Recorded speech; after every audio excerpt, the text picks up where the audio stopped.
Praise the lord. దేవుని నామానికి సమస్త మహిమ కలుగును గాక. అందరికీ వందనాలండి.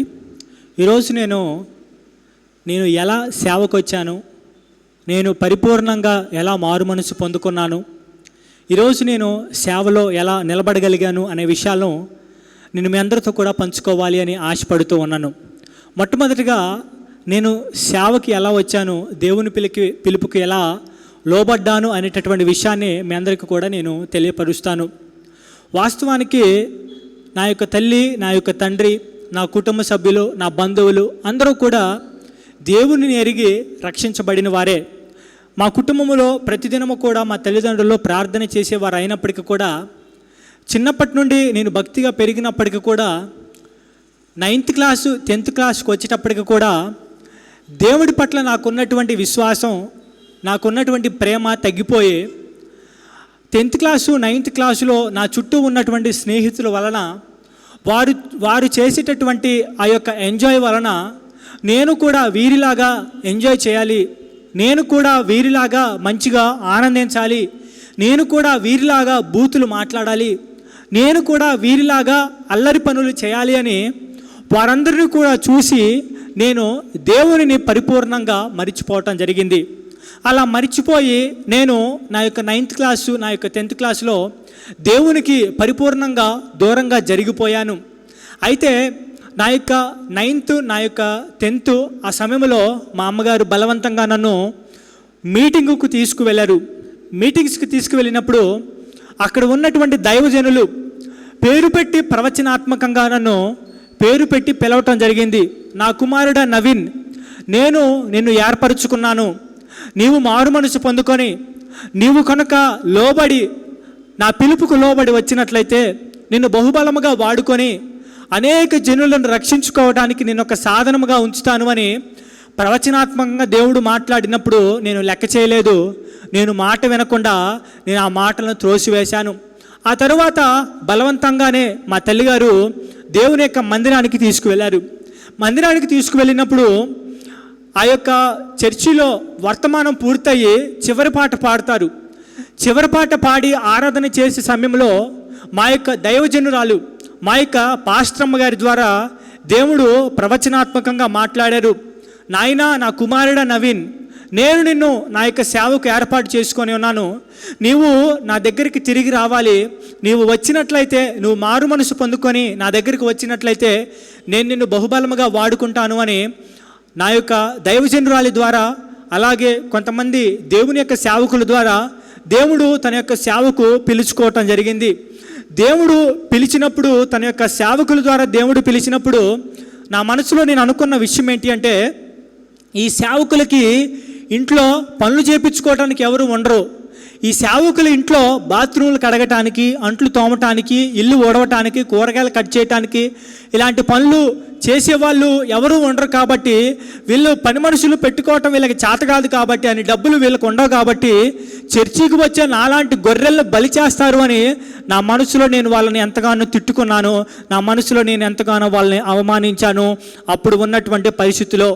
అలా వాళ్ళ మాటలన్నిటిని కూడా నేను తిరస్కరించి నా ఇష్టానుసారంగా బ్రతకటం జరిగింది. నా ఇష్టానుసారంగా బతుకుతూ నేను ఎన్ని భయంకరమైన బూతు మాటలు మాట్లాడేవాడినో తలుచుకుంటే ఈరోజు నాకు భయమేస్తుంది. అన్ని భయంకరమైన బూతు మాటలు మాట్లాడేవాడిని. క్లాసులకు వెళ్లకుండా నా స్నేహితులతో కలిసి బహుభయంకరంగా అనేక ప్రాంతాలకు తిరుగుతూ ఉండేవాడిని, ఇష్టానుసారంగా చేస్తూ ఉండేవాడిని. ఇంట్లోకి వచ్చి మాత్రం చాలా ఒక మంచి వ్యక్తిగా, ఒక మంచి అబ్బాయిలాగా నేను నటిస్తూ ఉండేవాడిని.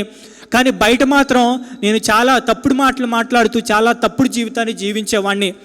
అలా కొంతకాలం అయ్యేటప్పటికీ మరొక 3 నెలల్లో నాకు 10th క్లాస్ పబ్లిక్ ఎగ్జామ్స్ ఉన్నాయి. ఈ 10th క్లాస్ ఒక 3 నెలల్లో పబ్లిక్ ఎగ్జామ్స్ ఉన్నాయి అనగా, నేను అప్పుడు ఖమ్మంలో రోటరీ నగర్ గవర్నమెంట్ స్కూల్లో నేను ఆ 10th క్లాసు 3 నెలల ముందు ఒక పరీక్ష రాస్తూ ఉన్నాను. ఒక హాల్లో, క్లాస్ రూమ్లో ఒక పరీక్ష రాస్తున్నాను అందరితో కలిసి పరీక్ష రాస్తున్నటువంటి సమయంలో ఖమ్మం రోటరీ నగర్ గవర్నమెంట్ స్కూల్లో పరీక్ష రాస్తూ ఉన్నటువంటి సందర్భంలో నాకు తెలియకుండానే నేను ఒక పక్కకి తిరిగిపోయి పెరాలసిస్ వచ్చినట్లు ఒక సైడ్ అంతా కూడా విరుచుకొని నేను ఆ క్లాస్ రూమ్లో పడిపోయాను. ఆ క్లాస్ రూమ్లో పడిపోయినప్పుడు అక్కడే నేను ఒక పక్క పెరాలసిస్ వచ్చిన మాదిరిగా విరుచుకొని పడిపోవటం జరిగింది. అలాగే అక్కడే నేను టాయిలెట్కి వెళ్ళిపోవటం జరిగింది. అక్కడ ఉన్నటువంటి టీచర్స్, అక్కడ ఉన్నటువంటి ప్రిన్సిపాల్ గారు, అక్కడ ఉన్నటువంటి వాళ్ళందరూ కూడా మా తల్లిగారికి సమాచారం అందించి అంబులెన్స్ను పిలిపించి హుటాహుటిన నన్ను ఖమ్మం కిన్నెర హాస్పిటల్లో నన్ను జాయిన్ చేయడం జరిగింది.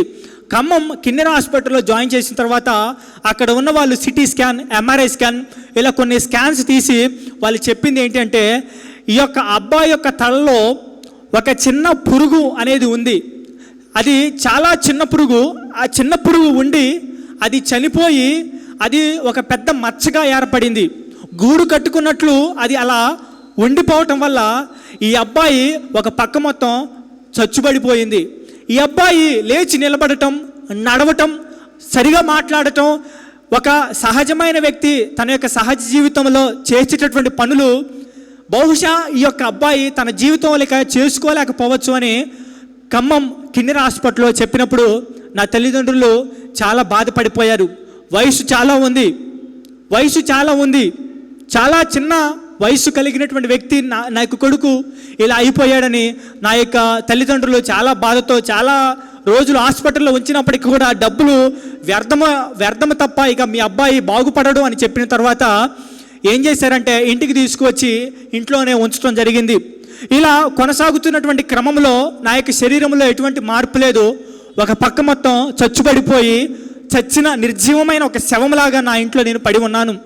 అలాంటి సందర్భంలో బహుశా ఈ విషయం నా తల్లిదండ్రులకు కూడా తెలిసి ఉండకపోవచ్చు.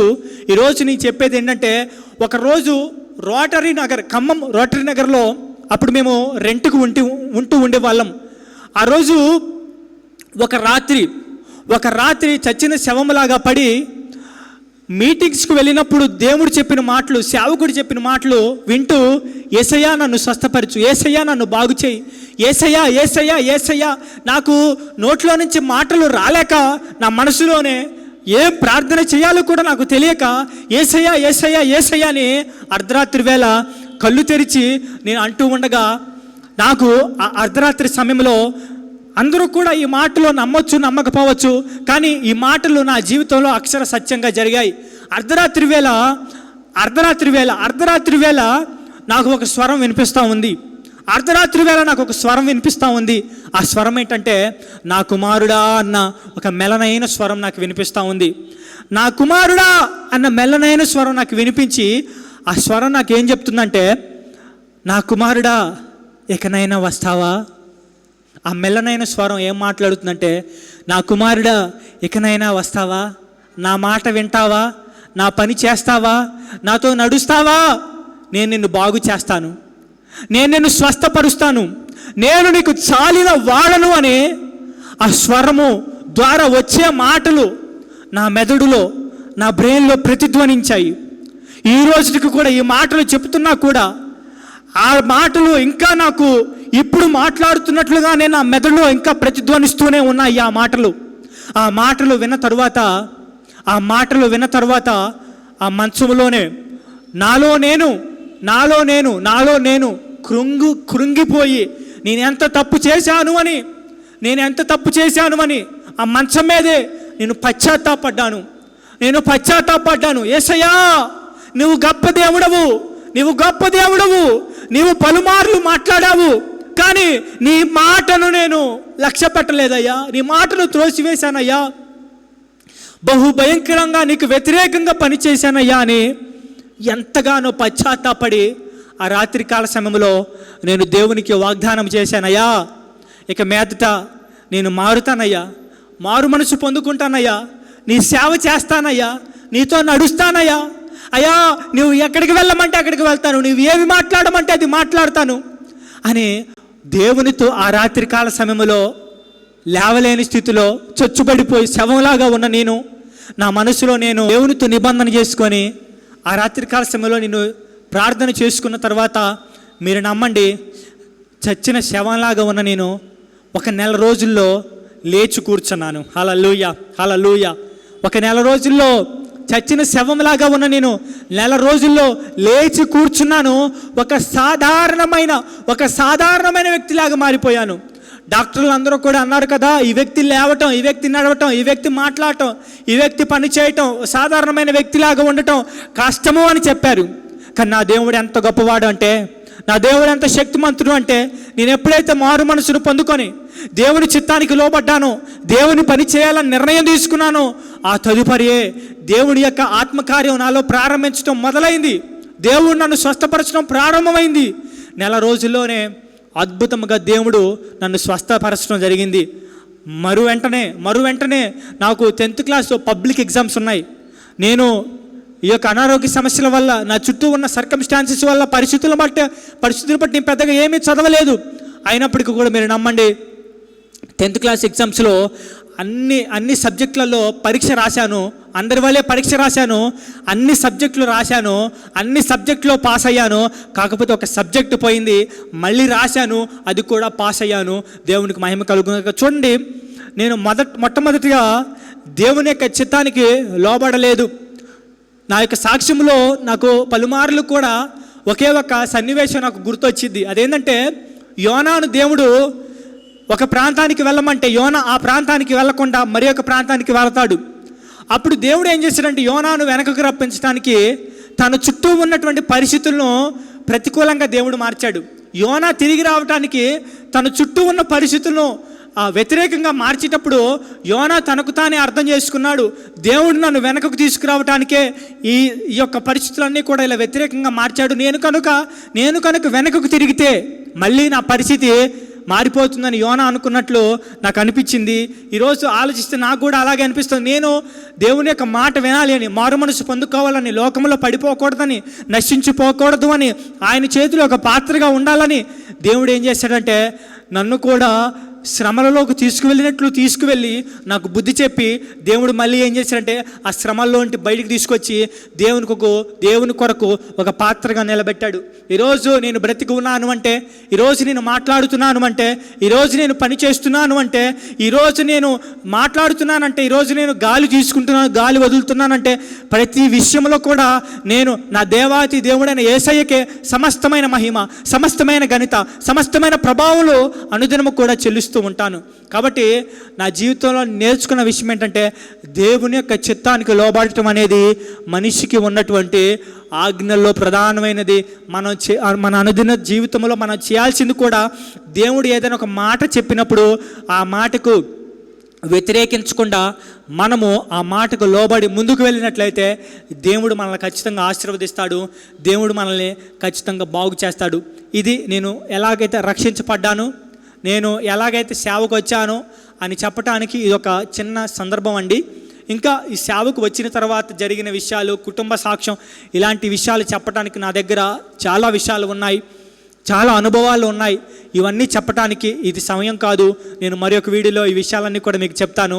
ఈ మాటలన్నీ కూడా మీకు అర్థం అయ్యాయి అనుకుంటున్నాను. కాబట్టి ఒకవేళ మీ జీవితంలో మీరు కనుక దేవుని చిత్తానికి వ్యతిరేకంగా ఉంటే ఇప్పుడే మారు మనసు పొందుకోండి, దేవుని చిత్తంలోకి రండి. దేవుడు ఖచ్చితంగా మిమ్మల్ని బాగు చేస్తాడు, స్వస్థపరుస్తాడు.